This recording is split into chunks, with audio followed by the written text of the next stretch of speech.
Qu'est-ce qui se passe entre Maman Kalunga et Hans Luzolo? Et puis, na tante nanga moi na suka na lobby tante nanga Nelly.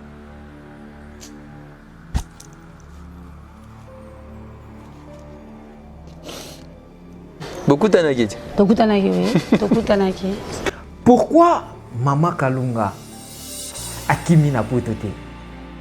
Pourquoi Maman Kalunga a tikali na potote? Tokoye bango na vidéo ya lelo. Avant to banda la vidéo oyo, to pesi bambote na bat nyonso balingaka biso, bat nyonso balingaka toujours Chérie News Télévision. Voilà bomoni kenon toza déjà na plateau asika kaka ndenge to lingaka toujours ko sa makambo na biso ndenge bolingaka na bopeto nyonso. Pourquoi ba émission ya lingala ezala toujours salité? Pourquoi ba émission ya lingala ba plateau ezala toujours bongo? Pourquoi pas toi améliorer un peu langue na biso et koti sa rappel biloko ya kitoko lokola boye. Voilà na plateau à lelo tozo solo la bongo sur Maman Kalunga. Qu'est-ce qui se passe entre Maman Kalunga et Hans Luzolo? Et puis, na tante nanga moi na suka na lobby tante nanga Nelly.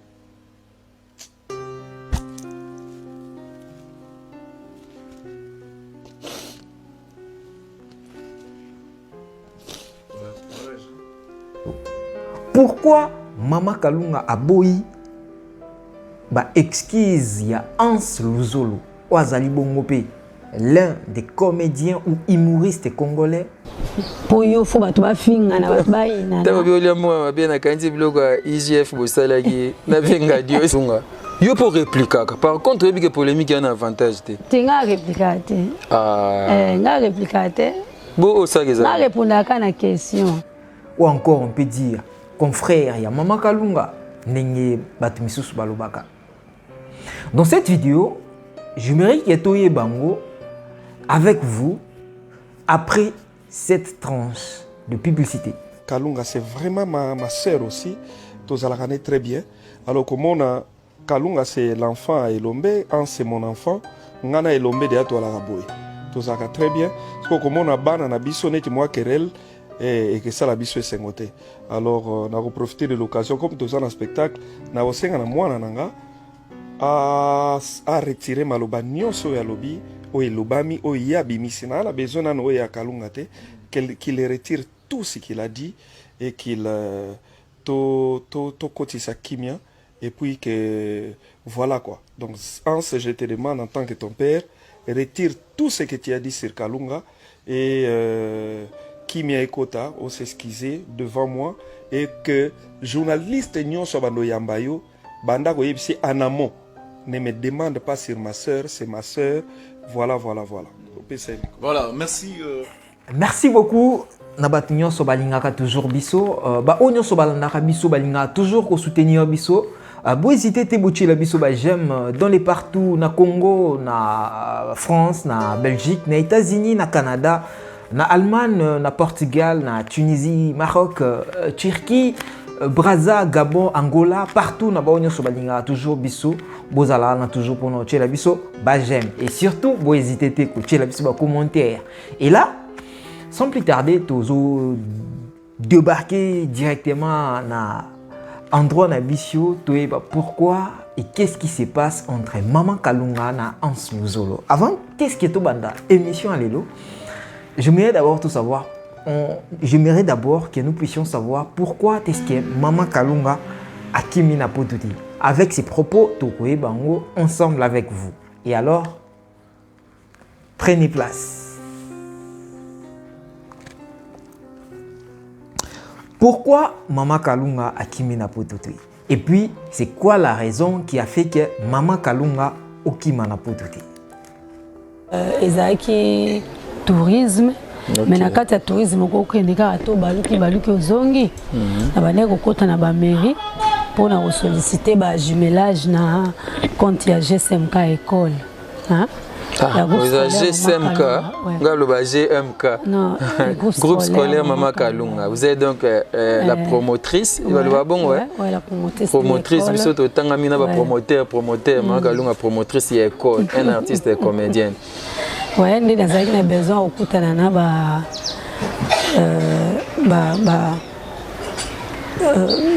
na koti na ba mairie pour nous solola na ba école pour nous sala partenariat oui jumelage na ba école na bango na GSMK pour mon école na biso eza milieu mo reculé oui ba frais scolaires ils a passé pour nous futama. OK. Merci beaucoup pour l'extrait ya vidéo wana. J'espère que toyoki tomoni biso nyonso donc voilà. Maman Kalunga a pesi ba raison na alobi soki premièrement akimi na potete c'est parce que d'abord soki to éviter d'abord to eba que non Maman Kalunga aza promotrice donc aza na école na ye oyo asala bongo je peux dire na kati ya mboka Congo particulièrement na Kinshasa école wana eza beaucoup plus pour nous soutenir bato bazana ba moyen mingi te ya kotanga. Vraiment c'est l'un des cas rares au tout monde peut-être pas na Congo comme on a un artiste comédien auto ebi biso nyonso ke non ils n'ont pas de moyens suffisants pour na ko aider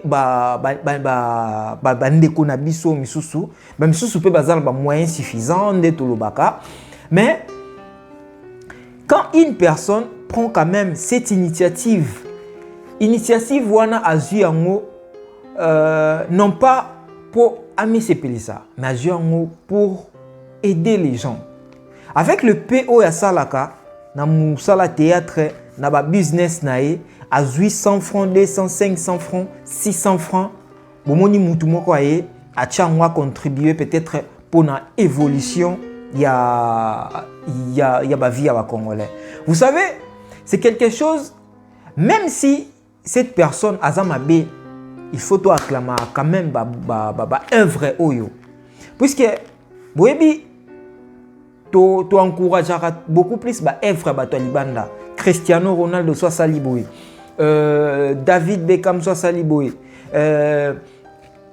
John Cena soit saliboy. Baptiste Jackie Chan soit saliboy. Van Damme soit saliboy. Mais comment un artiste na biso tout ça là un peu comme minimiser.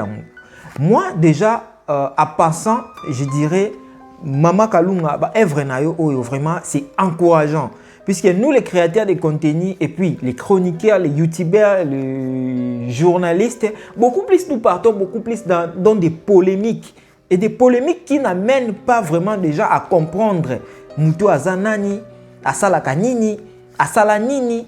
Vraiment avec des choses comme ça, nga ponanga na ko encourager déjà Maman Kalunga puisque ceux qui te moni que non ya sali prochainement ba misusu pe ba ozwa ba idée oyo ba commencer nini ba sala ka malembe o mona o asali c'est comme ça que pays na biso pe ko bongaka lelo na kati ya Congo to mona que non on n'a pas des écoles artistiques lelo peut-être que Maman Kalunga ko zo ba soutien lelo oyo pe na ko tokolobela na vidéo pourquoi akenda ki na bamboka ya Europe pourquoi raison nango eza nini donc eza pe raison moko ya point moko to lobela wa donc azwa ba financement peut-être qui a côté ça art et culture et art na kati ya école na ye.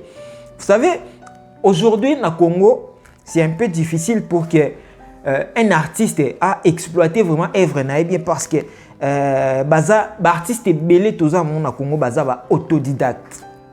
C'est-à-dire babima kaka boy, mon artiste abimi peut-être qu'il y a un groupe Anada, abimi na groupe peut-être qu'il y a Elombe, abimi na groupe peut-être qu'il y a Maman Kalunga, abimi na groupe Modero, abimi na groupe Caleb, mais balanda kama cursus normal té. Mais lelo avec ba école ou peut-être que ba ndeko na biso ba kokyo ba nous créer, ça peut aujourd'hui faire des choses. Donc voilà, déjà avec des réponses de Maman Kalunga. Alors d'abord premièrement Aquitaine à Portugal. Et comme na Portugal, mission sotoyebi déjà sous visa no Schengen, on a possibilité au côté Belgique, au côté pays Schengen. Et rakoti à quitter na Portugal, Bayamba qui est bien. J'espère qu'il va proposer Naïza à Toyo Kango. Voilà. Donc Bayamba qui est bien. Et puis Abi Aza qui vraiment tellement contente d'accueillir au Bayambela qui est wana. Vous venez à Portugal. Propre. Déjà l'aéroport na moni JC Manda. Papa na Jifanina, Sophie abaye kozwanga. Donc abengelinga batu tellement ebele que baye bakutinga wana et c'est le roi fête. Wow. Batu ebele batu nyonso communauté congolaise o bavanda na Portugal bayambinga. Et comme ils sont kola okende nakena na France ba meminga lisusu bake batinga non nazaki vraiment nazaki nesengo naki likolo naki au top bake batinga France Bercy na kutani en tout cas na bato ndenge na ndenge bato ba soutenir nga na opesa ba encore merci à Dilondo. Et après avoir aussi ça parcours na Portugal, akendaki Belgique, akendaki France, akendaki na ba pays où ils le plus proche. Donc la pays Schengen si je peux dire. Et par là azwaki quelques à soukaki wana te quoi. Donc akendaki a développé qui na ba mairie et c'est par là abana ko luka ba soutien parce que vous savez, na Congo biso sotoyebi, beaucoup des écoles actuellement ils ne payent pas de frais parce que l'État, je ne sais pas ce qu'ils ont continué, mais actuellement je sais qu'au Congo bah école ebele ba futa frais puisque surtout ceux catholiques l'État, je crois bah école publique ba futa ba frais si je ne m'abuse pas. Donc voilà. Et là Mama Kalunga avec son ONG, je pense que école wana pesa ONG et donc voilà. A komaki en Europe pour azwa ba soutien o ekoki ko aider par exemple ba créer asa ba tableau kitoko, abongisa mur, peindre mur, azala na ba bon bien. Donc asa vraiment soutenir quoi puisque eza ba vraiment quoi tout le monde a que non avec sans soutien gouvernemental, sans soutien ya bateau baza pembeni na eza pasi. Komona mama wana azonyo kwama na ba arnaye azape na famille mais tant à accepter d'abord que ça les locaux wana donc faut aluka pe ba aide par-ci par-là. Voilà. Donc a koma ki ba mairie et puis azwa ki ba soutien oyo et plutôt a senga ki ba soutien o akokai ko senga et là après avoir kosei sa makambo na saki donc tout le monde a eu Mama Kalunga na ba vidéo avec le leader Amisi que j'ai salué à passant donc tout le monde a ki wana et azala kiwana et tout donc voilà. Et deuxième sujet tolobela Mama Kalunga sur la place de député. Qu'est-ce que vous direz on y a typé point mourir bien. Premièrement tant on t'a opé sa candidature nae na ngambo au ministère de la culture à Rezali. Tout le monde a côté na côté batu nango bazali. Tout à ça l'économie, tout le monde le battu le premier ministre, tout le monde sont total esca battu mon Jean-Pierre Bemba la défense au monde non c'est son assiette. Na biso pe ba artiste. Batu yo sopte o ba ki bazwa ki te ba Paul Balenza bazwa. Ouais, tu na ba comédien. Ana ba comédien. Ba Paul Balenza musicien azwa ki. Ba comédien tout ronga nazali. Ouais. Espérons que vous autres puissiez avoir bonne chance et tous as simana de la politique. En tout cas, bo pesanga pe chance wana ba confiance na bino et que dans 20 de l'actrice Mama Kalunga de pitié. Vous savez, ce point est minimisé par beaucoup des acteurs, beaucoup des actrices. Mais moi, j'espère que c'est un point mon corps capital. Les autres dans le monde théâtral, excusez-moi, les autres dans le milieu théâtral, si je peux dire, entre vous les artistes, il n'y a pas l'amour. Il n'y a pas l'amour, pourquoi? Aujourd'hui, Mama Kalunga a eu des idées à postuler. Mais surtout Zongisima, on avait vu que non. De les ont dit, on nous a dit que non. Bon, en fait, si je peux supposer, puisque je ne sais pas si c'est vrai, Mouyombe Gauche a postulé là, Yann Dimous a postulé là, le président Elombe a postulé. Il y a beaucoup des artistes et comédiens qui ont postulé, mais qui n'ont jamais eu de place. Qui n'ont jamais eu, il y a qu'aux place, il y a député. Les lots aussi, bino artiste, bon, biso artiste, puisque y a un artiste et comédien, mais même si et simba raté, tout ça là les nécessaires, mais et simba té, voilà, na katara na puisque na monarque non et la ngate. Mais quand même, biso artiste photo et danaka. Les lots mama kalunga soka zui de oyo. Akuma par exemple député. Après, peut-être que député, à cause peut-être que ministre, à Kokoma peut-être que ministre qu'il tire. So maman Kalunga a comme ministre qu'il tire, et ça pour un avantage na mon côté. Bien sûr, tu es bien Congo la bise zaka. Mais et ça pour un avantage na mon côté. Et ça pour un avantage na bisonyoso. Vous comprenez? Donc là, tu es bien non, il faut te soutenir maman Kalunga. Azwa poste wana ya député, ceux qui ba élection kozala. Tout ça l'effort, tout sensibiliser bande konabiso votez Mama Kalunga, votez Mama Kalunga, azande artiste nani camarade nangai, collègue nangai, mutuboy nangai. Et Mama Kalunga zupe poste wana et ça l'appelle lelo. Peut-être que to comme appelle na moi ba niveau peut-être ya te ya ba Tanzanie po biso na Congo théâtre que na biso total la onka biso moko. Lingala bato belé ba lingango mais lelo so to comme na ba niveau peut-être total la matana moi 4 et 5 pays internationaux, naba pays, naba communauté différents. Ça fera quand même du bien, non? Pas seulement dans la communauté congolaise.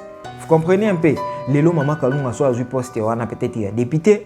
Et qu'on a un point fort à soulever et aider les artistes. Lelo, vous comprenez un peu? Donc, on a encouragé Mama Kalunga sur l'idée. Au hasard, vraiment, pour soutenir yo. Atana muke autorosa na ngoto ko soutenir yo okoma vraiment place ozana poso koma.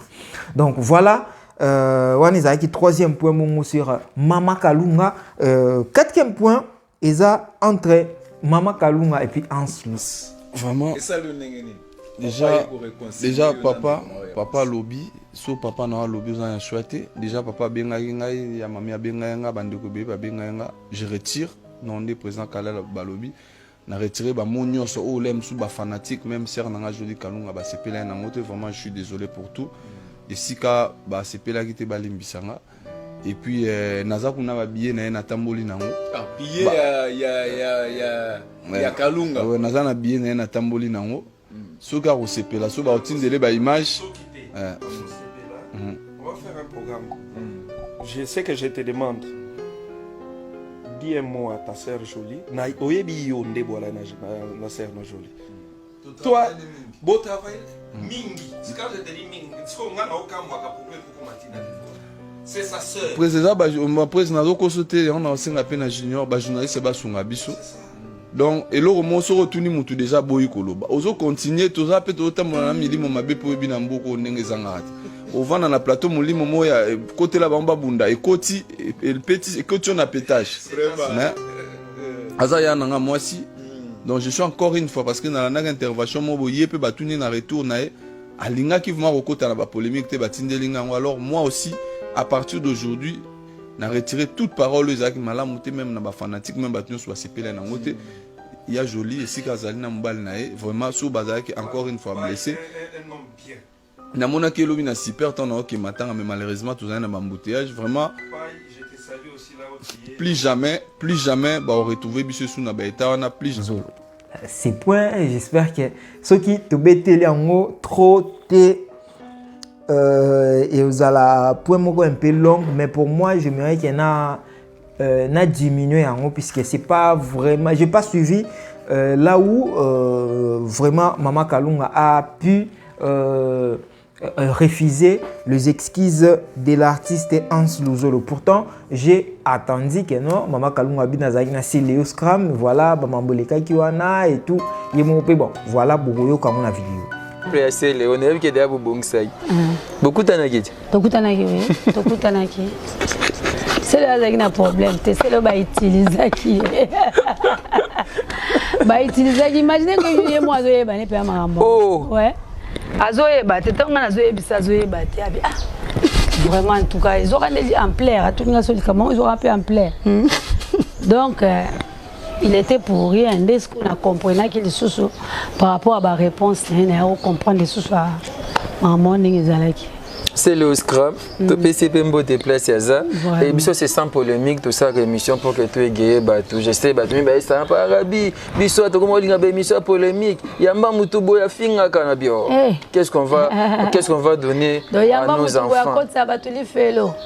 Yamba mutubo ya bébé sa éducation à Moni, donc voilà, c'est que moi je peux dire par rapport à propos à Hans, donc Hans aza artiste et comédien baba singa famille ben na mais et katanaka ndenga na luwa singa famille a mon pese ben na donc katanaka donc Mama Kalunga il faut comprendre que non Hans aza ndeko na ye donc ça arrive pe à mon mambo beba à mon pe mambo zonga donc Mama Kalunga ndima ba excuse ya ndeko na biso Hans Luzolo o aza bongo pe comédien moko na kati ya ba comédien ya Congo Kinshasa, Congo RDC pour ne pas dire seulement Congo Kinshasa et puis toza bandeko toza famille toza ma famille toza na te poto to coinsane mais toza na poto edani ndenge na Congo to loba to edani donc Mama Kalunga Hans Luzolo aza ndeko na yo Hans Luzolo faut comprendre pe que non Mama Kalunga aza maman donc même si boza swendeni donc faut yeba toujours nenga koloba prochaine fois et se répéter te ezaba makambo yaka oui nzele bunga kame soki tozongi amona nzela to s'excuser ndenge ba peka na Congo donc tozonga toujours na nzela donc il faut toyeba toujours ndenge ya ko bongisa donc voilà là to silisi mkona lelo j'espère que tokozwa un peu ba quelques vidéos ya Mama Kalunga na poto moi quelques photos et ça la biso moi bien na batunyo so balanda ki vidéo ya lelo j'espère que on a un peu fait vite to parler sur Mama Kalunga to beta moi les solo on ningi zalaka toujours donc là j'espère que nous terminons notre tranche d'aujourd'hui. Voilà, tout katsi déjà mokona lelo awani bolingaka toujours donc tozo chité déjà. Et là, je salue tous nos téléspectateurs qui nous suivent chaque jour, non, pas chaque jour, chaque fois, puisque nos émissions, ça dépend des actualités et puis ça dépend de ce que nous voulons vous proposer quoi. Donc voilà, toujours proposer nous toujours ba tranche à bien et ezalaka toujours voilà. Ah aussi si mokona lelo na pesi mote bongo na Agiston na bato nyonso balandaka biso sikoyo na kati ya Allemagne donc wana moni mongo Agiston de Bundes ye mutasimbi vraiment coiffure ya Allemagne donc solinga mo kata suki to okanga suki na yo ndenge mesengeli donc na kosa bino te na Allemagne c'est Agiston donc na pesi su mote na kati ya France ta moni bongo Peniel Maro Eric Billet Bangunyo Sobaza, donc mon fils Herbie Herbak, na Pessimote, na Tantine, ma belle-sœur, na Pessimote, bongo na Papa Gilles Miguel, na Pessimote, na Shahin Bamboya, na Pessimote, vraiment na Batunyon So, balinga toujours pour soutenir Bisso là. Toujours chité déjà, toujours chité mais tout chité déjà donc na badnya so balinga toujours bazala toujours scotché na biso donc n'hésitez surtout pas à nous écrire sur nos écrans à nous écrire sur nos numéros qui est bel et bien affiché dans vos écrans donc merci na badnya so bazala qui lelo pour nous soutenir biso tokutani à la prochaine.